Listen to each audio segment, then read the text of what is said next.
The dining room felt smaller than usual tonight. Mom had set the good china, the kind we only used when Aunt Patricia and Uncle Sam visited. The chandelier cast warm light across the mahogany table, but I could feel the cold tension underneath. "Juliana, sit up straight," Dad muttered without looking at me. His attention was focused on polishing his wine glass with unnecessary care. I adjusted my posture, feeling the crinkle of paper in my jacket pocket. The envelope had been there for weeks now, waiting. I touched it gently, drawing comfort from its presence. Mom rushed in from the kitchen, her face flushed from cooking. "They'll be here any minute," she announced, smoothing down her dress. "And remember, we want to make a good impression." Her eyes landed on me with that familiar look of doubt. As if I was the one thing that might ruin their perfect evening. Aunt Patricia's laugh filled the dining room as Uncle Sam told another one of his work stories. The roast beef sat perfectly carved on the serving platter, surrounded by Mom's famous roasted vegetables. "So, how are the girls doing?" Aunt Patricia asked, her eyes moving between my sister Victoria and me. Mom's face lit up. "Oh, Victoria is doing wonderfully. She just got promoted at the marketing firm." "That's fantastic." Uncle Sam beamed. "And Juliana?" The silence stretched like taffy. Dad cleared his throat uncomfortably. "Well, Juliana is still figuring things out." My cheeks burned. Still figuring things out. As if I was some puzzle that couldn't be solved. "She's been a real disappointment lately," Mom added quietly, thinking the conversation was somehow private. But everyone heard it. The words hung in the air like smoke. I felt the envelope in my pocket grow heavier, more important. If you like our revenge stories, please subscribe for more. We drop powerful news stories every week, filled with truth, emotion, and justice. Don't miss the next one. And remember, some stories hurt, but they heal too. Subscribe now, and join the journey. Victoria smiled that perfect smile she'd practiced since high school. "Actually, I have more good news," she announced, placing her fork down delicately. "Oh." Dad leaned forward, his eyes bright with interest he never showed in my direction. "I'm buying a condo downtown. The one with the river view we looked at last month." Aunt Patricia gasped. "At your age? That's incredible." "We're so proud," Mom gushed, reaching over to squeeze Victoria's hand. "She's always been our achiever. Ever since she was little, we knew she'd go places." I picked at my mashed potatoes, each word cutting deeper. "Our achiever." As if I didn't exist. "Some children just have that drive," Dad added, his voice filled with admiration. "That natural ambition." I touched the envelope again, reminding myself that they didn't know everything. They had no idea what was coming. After dinner, I helped Mom clear the dishes while Victoria entertained our relatives in the living room. Her laughter drifted in from the other room, bright and confident. "You could learn something from your sister," Mom said quietly, scraping leftover vegetables into the garbage. "She's focused. Determined." I loaded the dishwasher in silence, remembering all the times I'd helped with family responsibilities while Victoria was out with friends. All the times I'd stayed home to help Dad with his accounting when his back problems flared up. All the times I'd given up things I wanted so the family could afford Victoria's college expenses. "I just don't understand where we went wrong with you," Mom continued, not realizing how deeply her words cut. I closed the dishwasher door and looked at her. "Maybe you didn't go wrong at all." She paused, confused by my calm tone. The envelope crinkled softly in my pocket. If you like our revenge stories, please subscribe for more. We drop powerful news stories every week, filled with truth, emotion, and justice. Don't miss the next one. And remember, some stories hurt, but they heal too. Subscribe now, and join the journey. Alone in my bedroom later that night, I pulled out the envelope and held it under my desk lamp. The official letterhead gleamed in the light. The paper was thick, expensive. Important. I'd been carrying it everywhere for 3 weeks now, ever since it arrived at the post office box I'd set up months ago. The return address made my heart race every time I looked at it. Through my thin bedroom walls, I could hear Mom and Dad talking in their room. "She's just not ambitious like Victoria," Dad was saying. "Maybe we should stop enabling her." "I worry about her future," Mom replied. "She has no drive, no goals." I smiled in the darkness, tracing the sealed edge of the envelope with my finger. They had no idea about my goals. No idea about the plans I'd been making.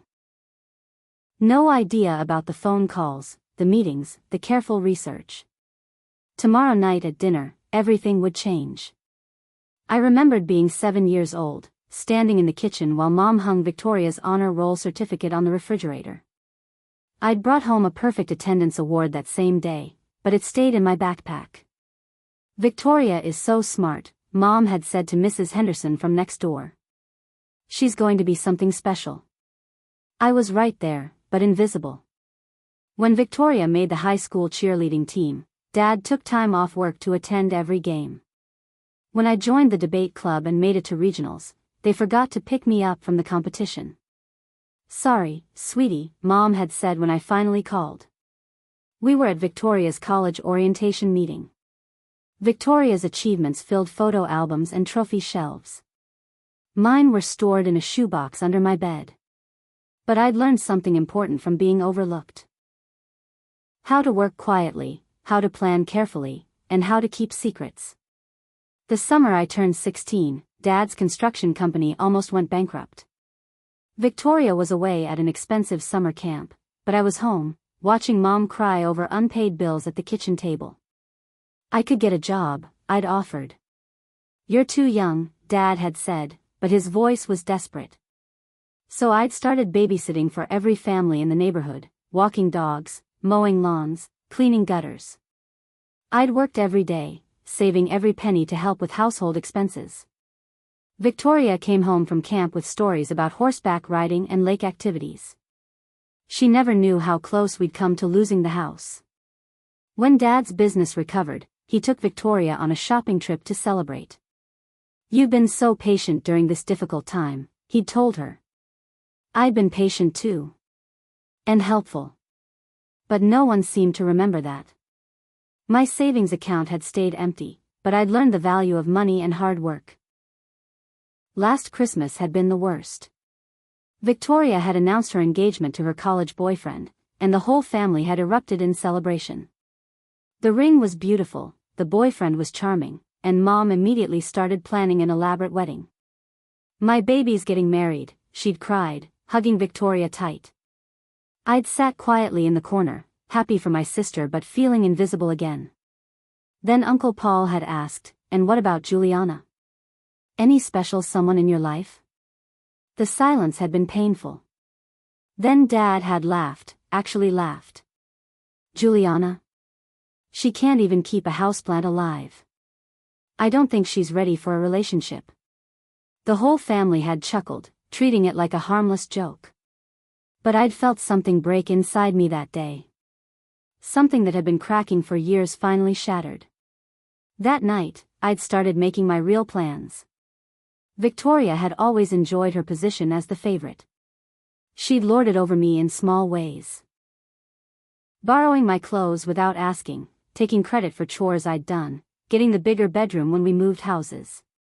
"Mom and Dad love me more because I'm successful," she'd whispered to me once when we were teenagers. "They're embarrassed by you." She'd been trying to hurt me, but she'd actually been telling the truth. And somehow, knowing the truth had been freeing. I'd stopped trying to compete with Victoria that day. Instead, I'd started focusing on my own path. While she was busy being the star of the family, I was learning skills she didn't even know existed. I'd taken online courses in business and finance. I'd networked with people she'd never heard of. I'd built something she couldn't see. And now, finally, it was ready to be revealed. The day the envelope arrived, I'd made myself a promise. I'd stood in front of my bedroom mirror and spoken the words out loud, "I will never let them make me feel small again." The envelope represented months of work, sacrifice, and careful planning. It represented a future they couldn't imagine. It represented my independence. I'd thought about opening it immediately, about calling Mom and Dad right away to share the news. But something had held me back.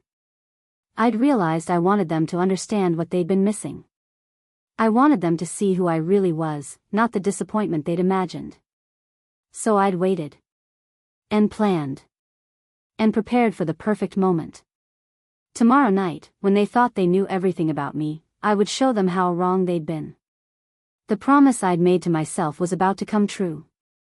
Tonight's dinner felt different. The same relatives were here, but the conversation was sharper, more pointed. I could hear the whispered comments when they thought I wasn't listening. "She's 22 and still living at home," Aunt Patricia murmured to Uncle Sam. "No job, no direction," he whispered back. "It's such a shame." Cousin Michael leaned toward his wife. "Victoria's doing so well, but Juliana." He shook his head sadly.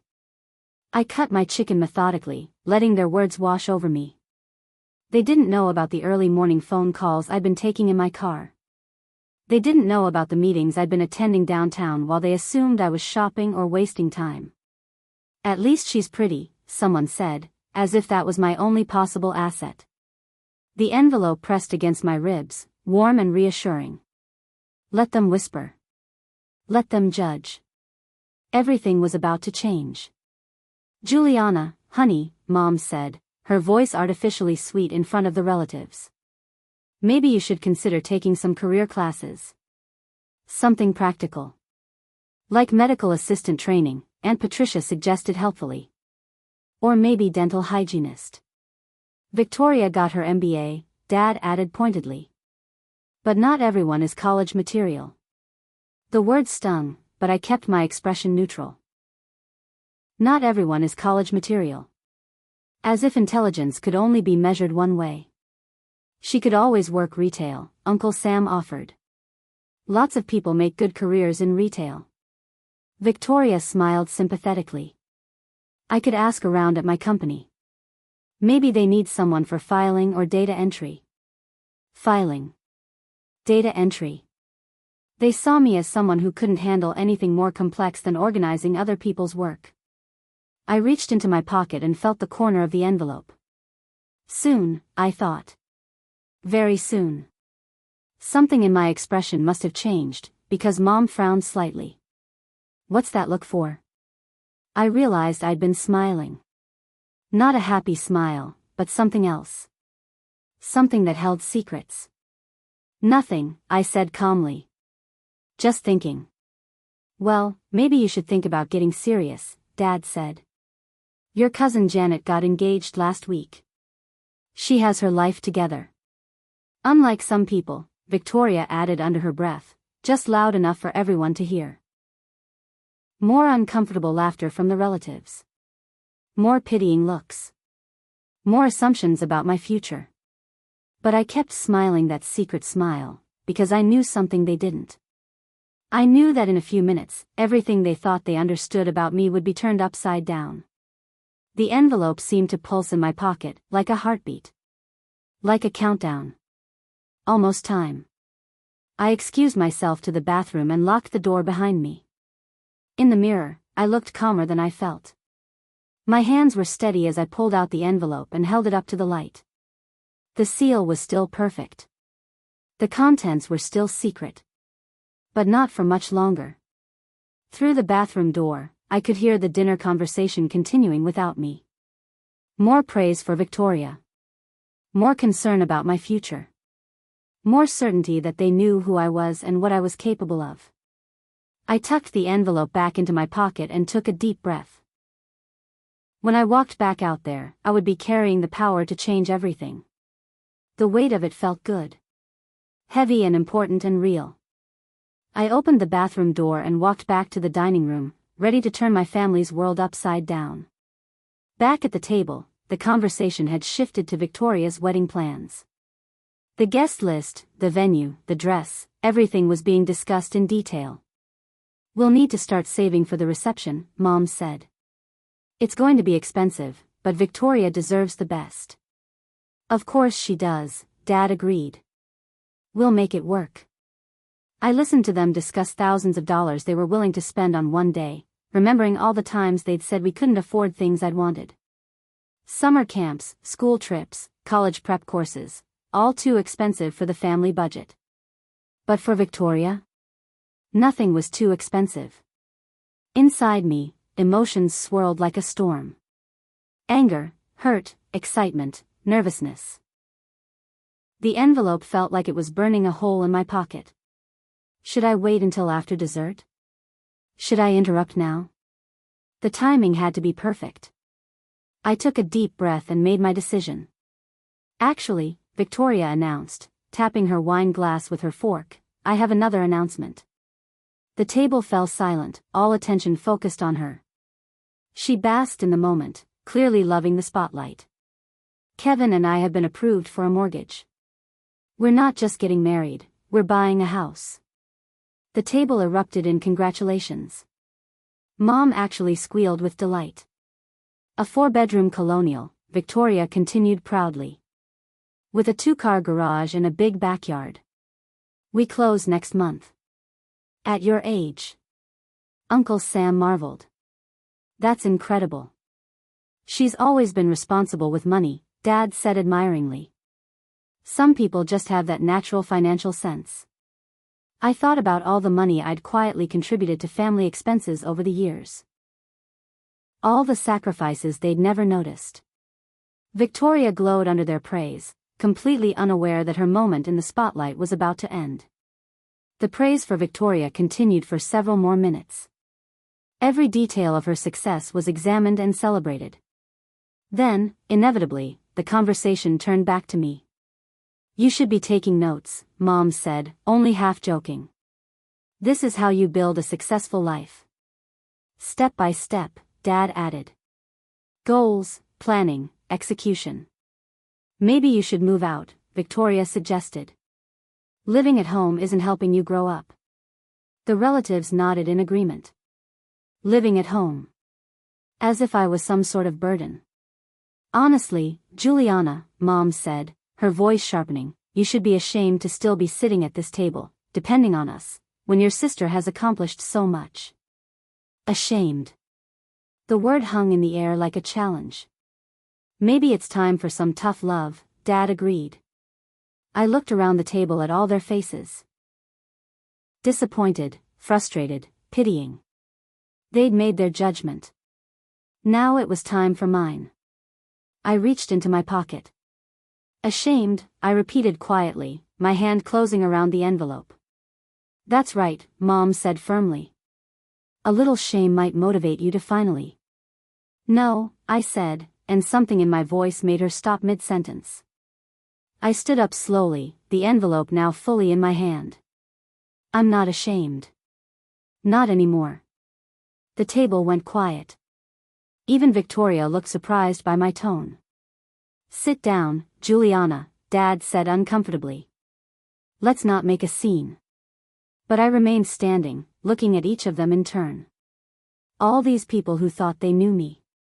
Who thought they understood my worth. I have something to show you, I said calmly.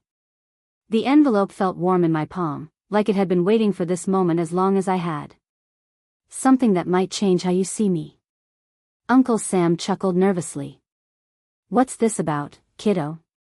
She's being dramatic, Victoria said dismissively. Sit down, Juliana. You're embarrassing yourself. More uncomfortable laughter from around the table. Aunt Patricia exchanged a look with Mom that clearly said, here we go again. Let me guess, Cousin Michael said with a smirk. You wrote a poem? Drew a picture? The condescension in his voice was obvious. They saw me as a child playing dress-up, demanding attention I hadn't earned. Or maybe you got a job at the coffee shop. Victoria added sarcastically. Are we supposed to be impressed? The laughter was louder now, crueler. They were enjoying this. Enjoying my attempt to claim some dignity. But their laughter didn't hurt anymore. Because I knew something they didn't. I placed the envelope on the table in front of my plate, and the laughter died instantly. The envelope sat on the white tablecloth like a small bomb. Everyone stared at it, their expressions shifting from amusement to confusion to curiosity. "What is that?" Mom asked suspiciously. I didn't answer immediately. Instead, I let the silence build, let their imaginations work. The envelope was thick, official-looking. Important. Juliana? Dad's voice was uncertain now. "This," I said, touching the corner of the envelope, "is what I've been working on while you all assumed I was doing nothing." Victoria leaned forward, trying to read the return address. "What company is that?" "It's not a company," I said quietly. "It's a law firm." The word law sent a ripple of uneasiness around the table. Suddenly, no one was laughing. "A law firm?" Aunt Patricia whispered. I picked up the envelope and held it carefully. "Should I open it?" "Right here, right now?" Their faces showed a mixture of curiosity and growing alarm. I broke the seal slowly, deliberately. The paper made a soft tearing sound that seemed impossibly loud in the quiet dining room. Mom's hand flew to her throat. "Juliana, what?" I pulled out the documents inside. Official letterhead, multiple pages, signatures and seals. I unfolded them carefully and spread them on the table. "Oh my God," Aunt Patricia gasped, reading over my shoulder. Dad's face went white. "That's impossible." Victoria snatched one of the pages, her eyes scanning frantically. "This can't be real." But it was real. The inheritance documents, the property deeds, the trust fund paperwork, all of it legal, official, and life-changing. "Grandma Eleanor's estate," I said quietly. "You remember her, right? Dad's aunt who lived alone in that big house upstate?" Of course they remembered. They'd all written her off as the eccentric old lady who never had any money. Turns out they'd been very wrong. "She left me everything," I continued, watching their faces change as understanding dawned. "The house, the land, the investments, the art collection. All of it." Mom's mouth opened and closed like a fish. But why you?" "Because I visited her," I said simply. "Every month for 3 years. While you all forgot she existed, I drove up to see her. We talked. We became friends." The documents laid out the full scope of the inheritance. Properties in 3 states. Investment accounts worth more than Dad made in 5 years. A art collection that museums were already calling about. "I've been working with lawyers and accountants for months," I explained. "Learning how to manage everything pro." Suddenly, the daughter they'd been ashamed of was the wealthiest person at the table. The silence stretched for a full minute as everyone processed what they'd heard. Then the questions started coming fast. "Why didn't you tell us?" Mom asked, her voice small. "When did this happen?" Dad demanded. "Can we see the house?" Aunt Patricia wanted to know. But I noticed the change in their voices. The respect that hadn't been there an hour ago. The sudden interest in my opinions, my plans, my future. "I wanted to tell you," I said calmly. "But every time I tried, you made it clear you weren't interested in anything I had to say." Victoria was still staring at the documents. You're rich." "I'm financially secure," I corrected. "More importantly, I'm independent." The power dynamic at the table had completely flipped. They were all looking at me differently now, with respect, with curiosity, with a hint of fear. The disappointment in their eyes had been replaced by something else entirely. I gathered up the documents and slipped them back into the envelope. "I wanted you to know," I said, "because I'm moving out next week. I bought a condo downtown." "Wait," Mom said quickly. "Let's talk about this." Maybe we were too hasty. "Too harsh," Dad interrupted. "We didn't mean to make you feel ashamed," I finished. "But you did mean it. You said exactly what you thought." I looked around the table one more time. At their shocked faces, their awkward expressions, their sudden eagerness to repair what they'd broken. "I'm not angry," I said truthfully. But I'm done trying to prove myself to people who couldn't see my worth. I pushed my chair back and stood up. Thank you for dinner. It was illuminating. Victoria reached for my arm. Juliana, wait. But I was already walking toward the door, the envelope safe in my pocket, my head held high. 3 months later, I sat in my new condo, looking out at the city lights. The place was smaller than Victoria's house but perfect for me. Clean, modern, and entirely mine. My phone buzzed with another text from Mom. They'd been calling and texting constantly since that dinner, wanting to reconnect and spend time together. Dad had even offered to help me invest my money, as if I hadn't already hired the best financial advisors in the city. Victoria had been the most persistent, suddenly wanting to be real sisters and share everything. The irony wasn't lost on me. I'd had dinner with them once since moving out. It had been pleasant but different. They were careful with their words now, respectful of my choices. They asked about my plans instead of making assumptions. It was nice, but it felt too late. The envelope sat framed on my desk now, empty but important. A reminder that sometimes the people who claim to know you best are the ones who see you least clearly. I'd found my worth. Finally. If this story moved you, don't forget to like the video, subscribe for more powerful narratives, and share your thoughts in the comments. We'd love to hear what part hit you the hardest. Thanks for watching.